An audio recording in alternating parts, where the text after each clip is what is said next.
Bonjour tout le monde, bienvenue à notre présentation Amélioration des sécurités des API avec DevSecOps. Donc, nous sommes très heureux que vous êtes aussi nombreux aujourd'hui. Donc, et encore, il y a des monde qui arrivent. Donc, j'espère que tout le monde va trouver une petite place. Ici, il y a des places. Ici, il y a des places, vous pouvez vous installer. Donc, un petit peu, quelques mots par rapport à notre présentation. Donc, on parle aujourd'hui par rapport déjà des API qui sont aujourd'hui dans le cœur d'échange de tout système informatique. Donc, ils sont un petit peu plus exposés que les systèmes classiques, comme les applications web, parce que nous avons clairement les manifestes OpenAPI qui sont visibles, entre guillemets, déclarés. Donc, et ça simplifie pas mal les attaques qui peuvent être exploitées par les cybercriminels. Donc, on parle des API et on va parler aussi par rapport aux différents risques qui touchent des API. Voilà, pour bien être focalisé, comment et quoi on doit protéger. Bonjour tout le monde. Merci d'être resté. Je sais qu'en fin de journée, c'est un petit peu compliqué.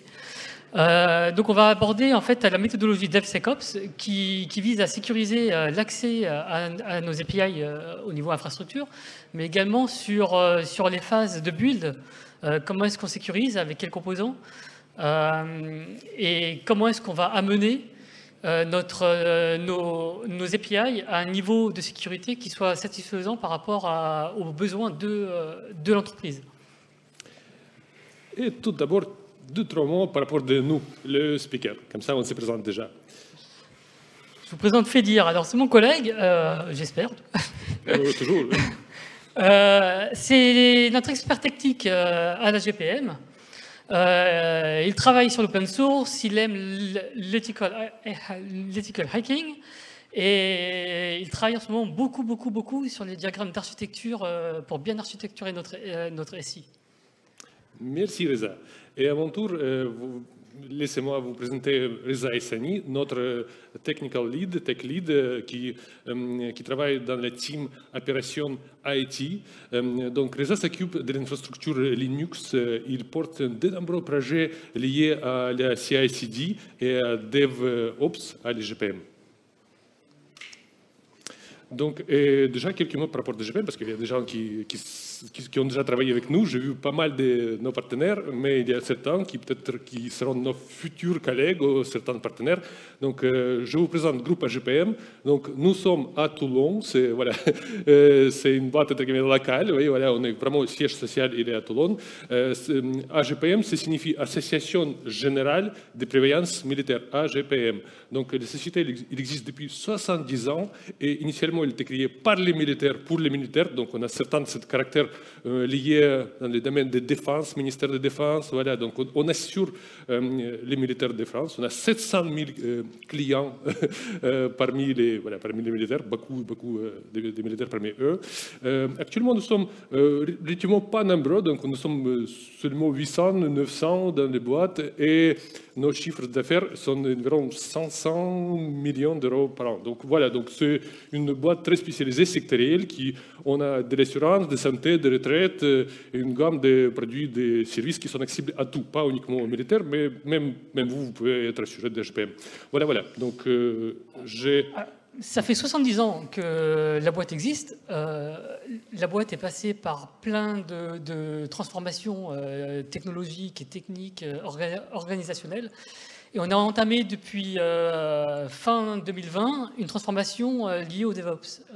Surtout pour apporter de la facilité, de l'agilité, réduire le temps de mise à disposition de nos applications. Et on a embarqué au sein d'une équipe qu'on a appelée Accelerate, conjointement avec tous nos collègues. On a commencé à travailler sur la partie sécuritaire. Comment est-ce qu'on va apporter de la sécurité au sein de nos builds sur les phases de CI/CD, côté infrastructure. Et petit à petit, on commence à travailler avec du conteneur, comme tout le monde d'ailleurs. On parle de cloud. Comment est-ce qu'on va commencer à se transformer pour implémenter cette phase sécurité dans nos développements et dans nos releases? Et aussi, un des axes de travail de Team Accelerate, voilà, c'est l'APIisation de notre entreprise. Parce que les API, aujourd'hui, ce sont des éléments fondateurs des échanges, voilà, de tout l'écosystème informatique. Et si, par exemple, vous avez déjà pu lire l'étude de Google State of API Economy, plus de 50% des décideurs informatiques des sociétés informatiques qui décident vraiment, ils comptent que l'API, c'est vraiment essentiel. Plus de majorité des gens, majorité des entreprises, ils comptent que l'API, c'est essentiel aujourd'hui dans le monde moderne pour faire de nouvelles offres, pour combiner les services, pour interagir les systèmes, rajouter de nouveaux services. Voilà, donc c'est vraiment important. Et en même temps, on peut se souvenir d'un autre rapport qui était fait par CrowdStrike Global Threat Report, qui mesure que le temps d'une attaque efficace informatique, voilà, donc si hacker entre guillemets cible votre boîte et il lance vraiment, donc c'est environ 20 minutes, seulement 20 minutes, vous avez 20 minutes pour agir, pour faire quelque chose. Donc c'est pas des jours et des jours, voilà, on a bien sûr des attaques de type long hack quand il y a une requête par jour pour pas être remarqué qui attaque vos API, mais voilà, si les hackers entre guillemets lancent une team custo, il y a des statistiques vraiment dans les rapport de CrowdStrike, il peut aller très vite, en 20 minutes, c'est fait. Donc, et le but, du coup, c'est faire quelque chose avec et sécuriser les API. C'est donc en impératif, c'est essentiel de protéger notre écosystème informatique qui sont aujourd'hui accessibles via API.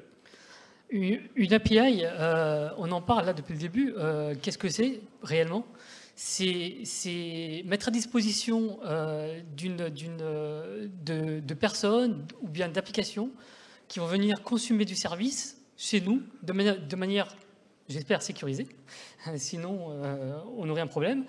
Et pour implémenter ça, on va mettre en place plein de petits systèmes qu'on a représentés là sur un graphique. On va mettre du firewall, on va mettre des gateways, on va mettre du monitoring, on va mettre à disposition des endpoints à destination du public, extérieur, Internet, éventuellement, mais également interne, parce qu'on a des développeurs qui vont consommer des services qui seront proposés par d'autres développeurs, et jusqu'à présent, la communication entre ces équipes-là était compliquée. Là, on arrive à rationaliser avec ce système d'API. On arrive à donner des accès qui soient identiques pour nos clients comme pour nos développeurs, qui viennent juste consommer du service. Et dans tout ça, on va implémenter une notion de sécurité, toujours au travers de CI/CD. On va rajouter une notion qui va nous permettre de sécuriser de manière automatique et pas manuelle toutes les interactions qu'on va faire avec notre code et notre infrastructure. Donc, comme on peut voir, il y a beaucoup de composants dans notre infrastructure logique qui se cachent derrière l'API. Donc, et pour être vraiment entre guillemets, intégral avec notre approche, on doit partir sur une méthodologie. Donc là, on va parler de méthodologie DevSecOps, donc qui nous permettent efficacement gérer cet ensemble de composants. On applique les méthodes DevSecOps pour sécuriser nos API de l'extérieur et de l'intérieur. C'est ça qu'on est en train de mettre avec Reza en place dans notre société. Donc, et nos objectifs, on peut dire, avec DevSecOps, c'est aussi industrialisation, automatisation, réduction des time to market, c'est-à-dire que vitesse de livraison des produits de conception jusqu'à mise en prod, gouvernance, parce que s'il y a plein de choses, il faut gouverner, il faut gérer cette multitude d'écosystèmes. Parfois, une seule application, ça peut être une multitude de conteneurs, de serveurs, de bases de données, donc il faut tout gérer. Et en plus, nous avons besoin d'augmenter aussi la qualité globale de l'entreprise. Donc, si on parle de DevSecOps, en plus, il y a plusieurs étapes intérieures. Donc là, on est parti sur les terminologies en anglais, les plus habituelles. Donc, il y a plusieurs étapes classiques dans DevSecOps. Par contre, concernant l'API, sécurisation ne sera pas faite sur chaque des étapes, mais sur les certaines. Mais sur la majorité, comme vous pouvez voir, on a mis un vers. Ça commence par plan, où nous avons analyse, modélisation, priorisation, voilà. Après, développer code, où on vérifie les codes des composants avec la petite plutôt shift-left, c'est-à-dire que les plus tôt qu'on commence à réaliser une application, on va commencer à vérifier si l'application et ses composants sont sécures à niveau de code, déjà au moment de développement. Ensuite, pendant les builds, on va lancer les tests d'intégration de sécurité. Pendant les tests, on va lancer les principaux cas d'abus qui ont identifiés dans les plans initialement. Ensuite, configuration de deploy, parce qu'on a besoin de configuration automatique de l'ensemble de nos composants. Il faut inclure ça vraiment dans votre DevSecOps pour que la configuration ne reste pas quelque chose de manuel. Donc voilà, il faut que la configuration de l'ensemble des éléments comme API Gateway, par exemple, qui ont été cités, et de middleware sont aussi automatiques. Ensuite, vous avez une étape de DevSecOps Monitor où la journalisation est très importante, détecte ou la détection d'une attaque et les prises des actions automatiques sont essentielles. On a un ensemble de règles pour diagnostiquer une attaque et après appliquer tel ou tel correctif. Bien sûr, pas tout peut être automatisé parce que les attaques, parfois, c'est quelque chose, voilà, ça peut varier à un niveau de détectabilité. Et ensuite, il y a une phase de stabilité où on peut essayer de restaurer un service automatiquement pour la continuité des services. Donc voilà, donc il y a plusieurs étapes où on va intervenir. Et pour partir, entre guillemets, à la manière les plus holistique, les plus intégrales, on utilise les concepts de security by design. Donc, qu'est-ce que ça signifie security by design? Sécurité par défaut, c'est-à-dire qu'on va attaquer les sécurisations de nos API dès le début, dès la conception. Bien sûr, dans chaque société, il y a des API legacy où on ne peut pas, entre guillemets, partir de tabula rasa, de néant. Donc, il faut déjà faire quelque chose avec les choses qui existent. Donc, du coup, là, il va falloir normaliser. Mais globalement, security by design, on parle des principes de moins de privilèges, c'est-à-dire que si on va faire quelque chose, on ne va pas donner plus de privilèges que notre utilisateur il a besoin. On va minimiser l'exposition de nos endpoints. On va gérer les erreurs, surtout on ne va pas les cacher, pour pouvoir automatiquement diagnostiquer et appliquer les règles des actions liées à chaque erreur. On va sécuriser les échanges entre les composants, même intérieur de notre écosystème informatique. Voilà, donc il y a un ensemble des éléments de security by design qu'on doit prendre en compte pour bien gérer la sécurité, quoi. La security by design, ça permet beaucoup de choses. C'est quelque chose qu'il faut prendre en compte dès le départ, à la conception.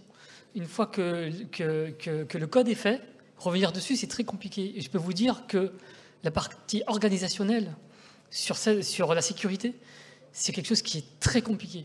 L'implémentation technique est beaucoup plus simple.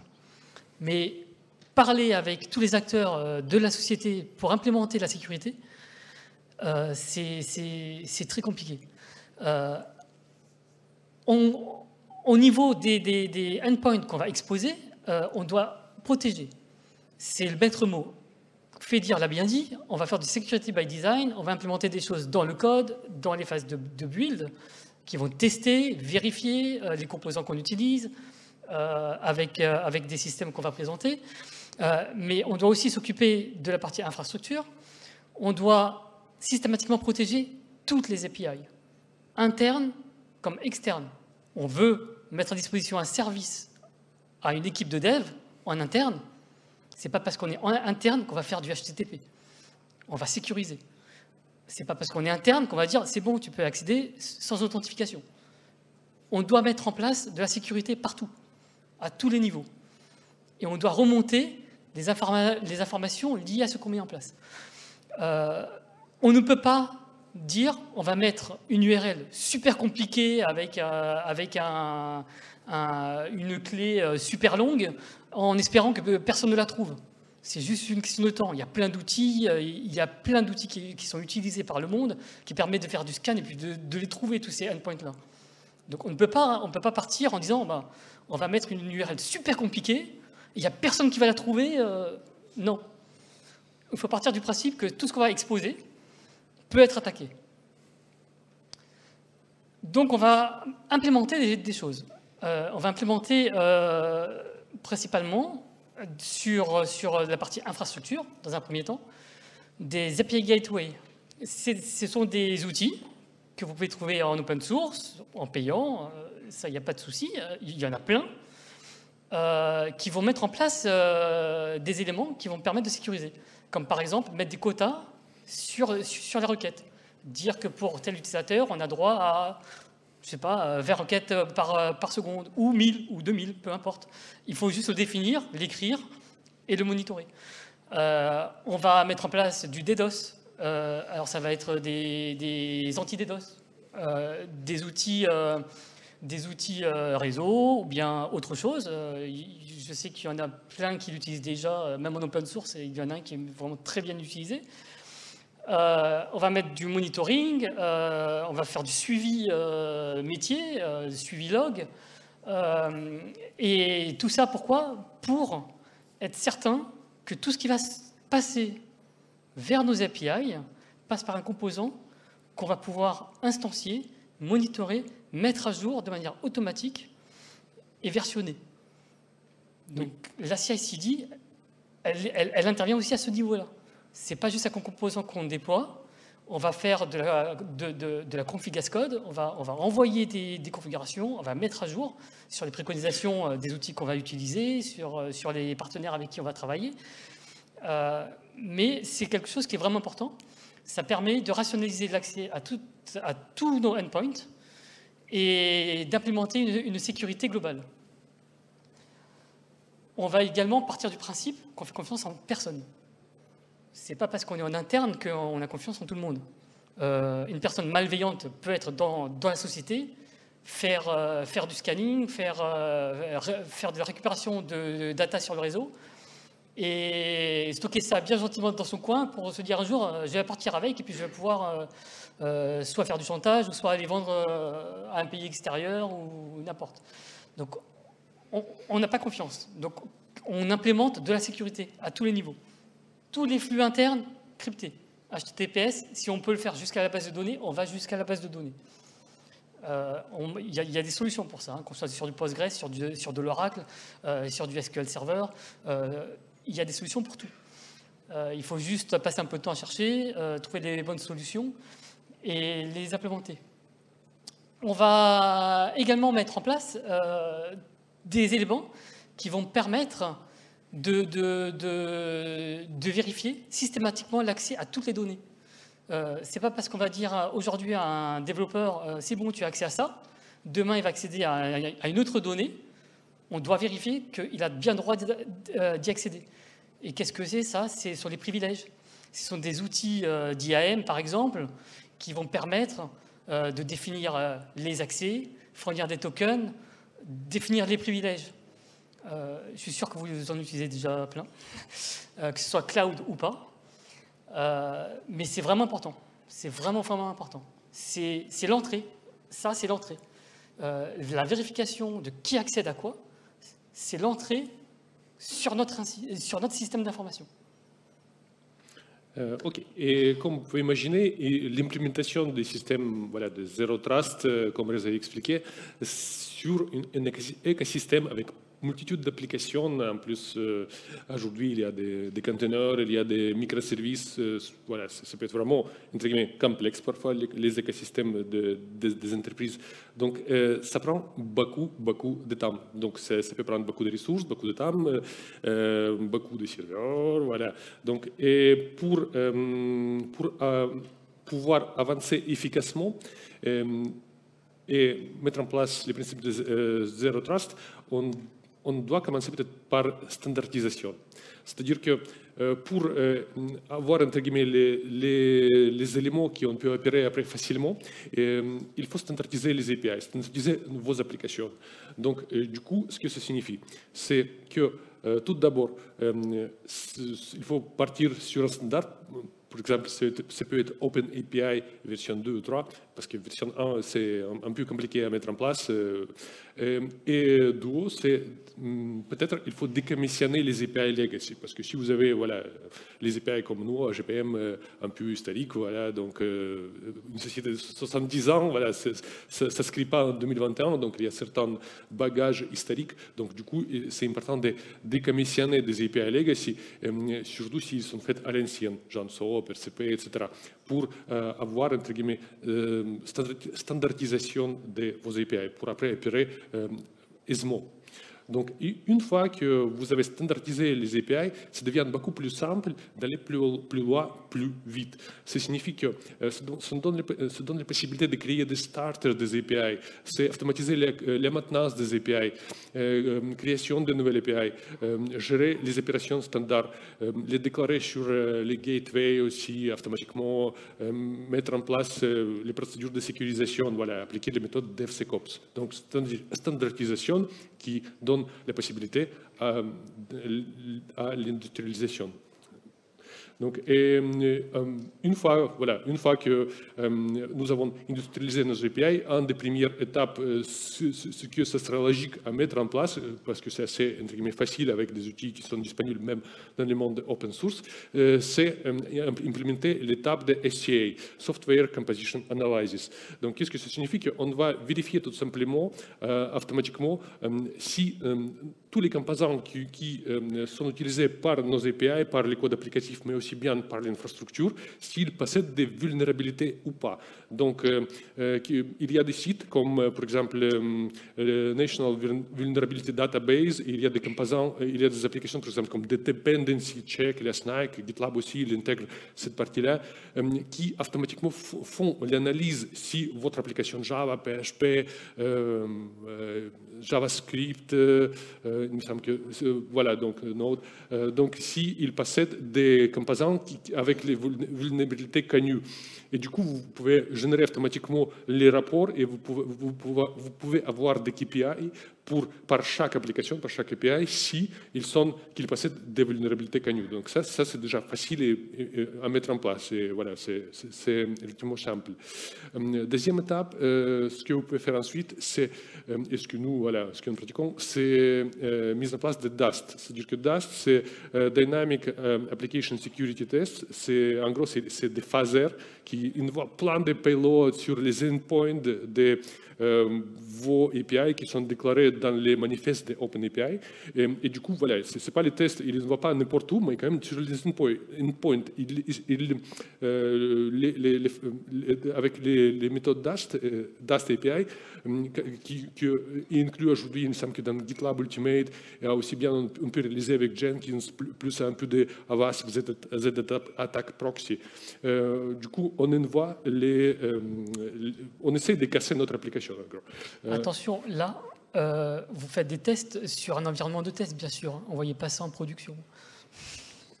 Donc, oui, là, il faut que l'environnement de test il est bien hermétique. Il ne faut pas qu'il utilise partie des services qui sont utilisés également par les productions, parce que ça peut tout casser, ça peut supprimer des parties de votre base de données de prod.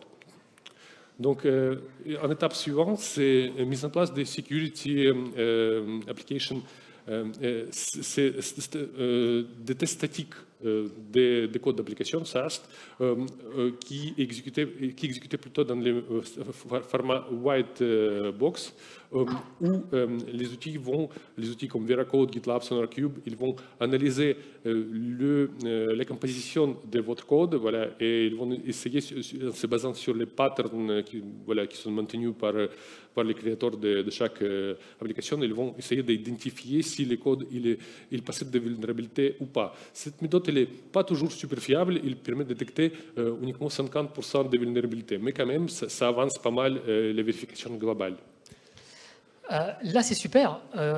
On a demandé aux développeurs de nous produire des API pour du service qu'on va mettre à disposition de nos clients. On a implémenté du SAST, du DAST, on a fait tout ce qu'il faut pour sécuriser au niveau du code, on a fait de la vérification de vulnérabilité sur les librairies qu'on utilise. Qu'est-ce qui se passe en run? En run, ben, en fait, on prend l'application et on la déploie. Là, on ne peut plus faire de test. Terminé. Le test, on l'oublie, on ne peut plus le relancer. La seule chose qu'on puisse faire, c'est juste vérifier que tout se passe bien. Et pour ça, on va utiliser du monitoring. Le monitoring, il y a plein d'outils différents. Vous en avez déjà en interne. Il faut juste travailler un petit peu sur les implémentations qu'on a besoin pour faire ces vérifications-là. Ça va être, justement, on a parlé de API Gateway. Est-ce qu'on a un nombre anormal de requêtes à la seconde qui arrivent sur notre gateway? Si oui, c'est que ça peut être une alerte de sécurité. Est-ce qu'il y a les codes d'erreur HTTP qui explosent? Est-ce qu'on a des temps de réponse? Nos SLA s'affolent, il y a un souci. Le monitoring va nous montrer ça. On va suivre également la consommation des ressources. Si on commence à avoir des explosions au niveau du load sur nos composants, que ce soit VM, conteneurs, ou sur les orchestrateurs, ou sur nos gateways, c'est qu'il y a potentiellement un problème. Ça peut être autre chose. Ça peut être un problème de base de données qui ne répond plus. Mais on a mis quelque chose en place, on remonte un indicateur qui nous permet d'aller vérifier. On va faire du login. Journalisation. On va envoyer en fait les logs de nos API. On va les mettre dans un outil qui va nous permettre de suivre. Alors là, on parle d'APM. Il y en a plein qui existent. Elastic, Dynatrace, Datadog. Enfin, vous en avez certainement d'autres. Et on va implémenter dessus de l'alerting. On connaît nos KPI métiers. On sait que, par exemple, en tant que loueur de voiture, on a 200 contrats par jour. À midi, oups, on n'en a que 10, il y a un souci, quoi. Donc, on va pouvoir monter une alerte. On va pouvoir vérifier également les tentatives de connexion sur un utilisateur. Une tentative de connexion multipliée par 1000 sur le même utilisateur, c'est qu'il y a un souci. Donc, on va aller vérifier tout ça. On va également pouvoir vérifier les tokens. Les tokens, si on a bien travaillé, on a des tokens signés, chiffrés, enfin tout ce qu'on peut imaginer. Et tiens, c'est bizarre, on reçoit plein de tokens qui ne correspondent plus en fait à nos checksums. Est-ce que c'est normal? Donc, on va pouvoir remonter toutes ces informations-là au travers d'outils comme ça. Des APM, du monitoring, que ce soit système, réseau.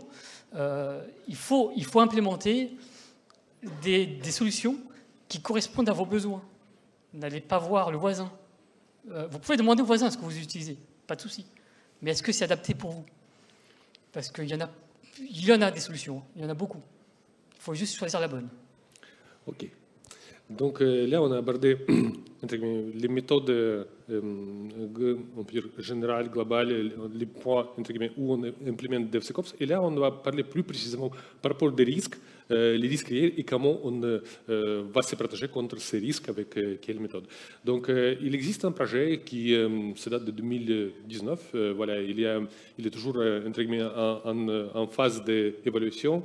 C'est le projet de sécurité des API, de l'EVASP, que vous connaissez sûrement. Donc, Open Web Application Security Project, qui vise surtout on peut dire les cibles de montrer les risques des API les plus fréquents et les plus dangereuses qu'on rencontre aujourd'hui, afin d'avertir tout le monde pour prendre les mesures de sécurité.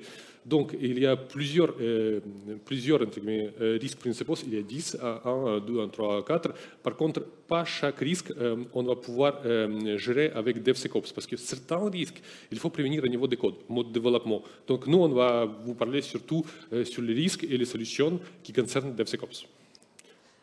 Oui, alors on va vous présenter des solutions qu'on estime, enfin des éléments qu'on estime les plus vulnérables. Il y en a plein. Là, il y en a 10. Quand vous regardez sur Internet, il y en a. Donc là, on va vous montrer quelques éléments que nous, on a identifiés à la GPM et sur lesquels on travaille. Ça ne veut pas dire qu'on est encore on a complètement mis en place toutes les solutions, mais on travaille dessus, on a déjà des choses en place. Et dans ce cas-là, on va parler de l'authentification. Un problème d'authentification, c'est principalement, on a plein d'équipes de développeurs qui fournissent en fait des solutions API et chacun utilise sa propre système d'authentification. Donc on va essayer de centraliser tout ça sur des IAM pour dire on a un seul composant qui va gérer l'authentification et les privilèges et on va implémenter une centralisation de connexion pour l'ensemble de nos API. Et peut-être on va intégrer aussi DevSecOps, les cycles de CI/CD pour la partie de paramétrage. Bien sûr, là on ne l'oublie jamais. Ça, la CI/CD, c'est automatique maintenant. On ne peut plus rien faire si on n'implémente pas tout ce qu'on va configurer sur nos infras au travers de CI/CD et vérifier, checker, valider par les outils qu'on aura choisis. On va mettre en place également des outils qui vont permettre de sécuriser. On en a parlé tout à l'heure, des attaques DDoS, des quotas sur les requêtes, etc. On va implémenter des API Gateway. Il y en a quelques-uns qui existent sur le marché, qui sont gratuits ou payants. On va implémenter ces outils-là qui vont permettre de sécuriser un maximum tous les accès qui rentrent sur notre SI. On va pouvoir également mettre en place des autorisations alors ça, c'est vraiment le système de privilèges. Une personne qui se connecte avec un compte ne doit pas accéder au profil d'un autre, ne doit pas pouvoir usurper les privilèges d'un autre. On doit vérifier systématiquement tout ce qui se passe. Donc on va mettre en place des éléments qui vont permettre de vérifier ça. Mais ça, c'est déjà préparé au niveau de la sécurité by design à la conception. Dès le départ, on le définit. Et on l'implémente sur une démarche d'infrascode, de config as code, de CI/CD jusqu'à la phase de deploy. Et on implémente derrière le monitoring pour suivre tout ça. On a également des problèmes liés à la configuration. La configuration, c'est j'ai mal configuré mon front qui expose mon service. J'ai des headers qui ne sont pas sécurisés. J'ai des problématiques liées à du storage qui est public. Oups. Ça, on doit le définir. Dès le départ, on doit avoir tous ces éléments-là pour implémenter toutes les bonnes solutions. OK. Et nous avons une autre problématique, ce sont des injections. Donc il y a, on dit toujours avoir, voilà, ça c'est la même problématique pour les applications web. Donc il y a les injections SQL, NoSQL, LDAP, Shell, OS.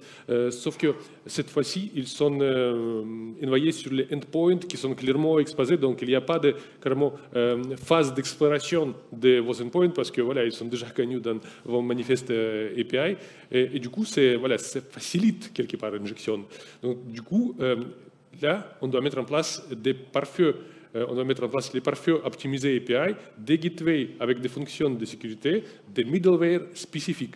Mais aussi, il faut bien penser au système de surveillance et monitoring, toujours pour être actif et voire proactif par rapport à l'intégration de toute attaque dans le CIEM afin d'implémenter les mesures correctives.